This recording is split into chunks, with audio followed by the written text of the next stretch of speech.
huge congregation. And he said, we're getting ready to have our Valentine's Day dinner. But just understand, in this church, a relationship, we consider a relationship between a man and a woman. And I sat there to myself and I said, why would this leader stand on this pulpit and make that kind of statement? What gives him the validity or the gall to talk about anyone and who they love or how they love?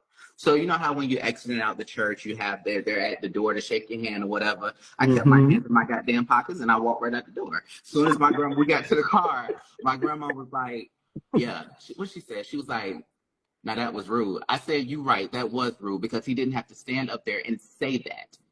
You're demonizing a people. I bleed blood like you bleed blood. You up there breathing the same AC air in here I'm breathing. Ain't nothing different between you and I besides you're standing up there. And the way that you're standing up there and having a conversation and telling a story, I can sit up there and have a conversation and tell a story as well. And I guarantee you it will come more so from a place of love.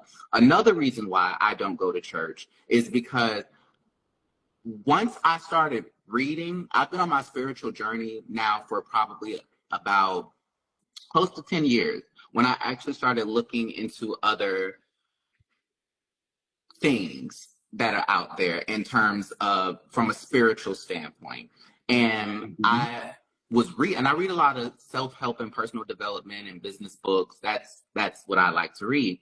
And I was reading this one book, and it said how a church is a nonprofit organization.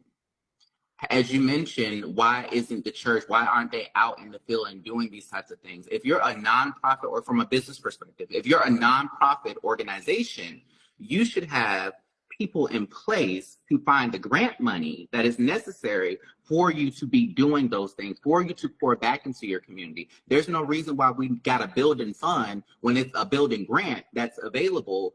All you have to do is write the grant, be in the area that is specified for, qualify for the grant, have your taxes paid up and up to date as a nonprofit organization, and there's no reason why you can't pull from the money that's being given to you instead of taking from the money that's coming in. I remember one time my grandmother went to her pastor and asked, and there was a big congregation, and she was like, hey, I need help with something.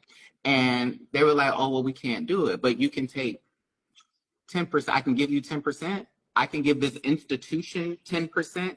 And that out of that 10%, the person that's leading this institution is taking that 10%.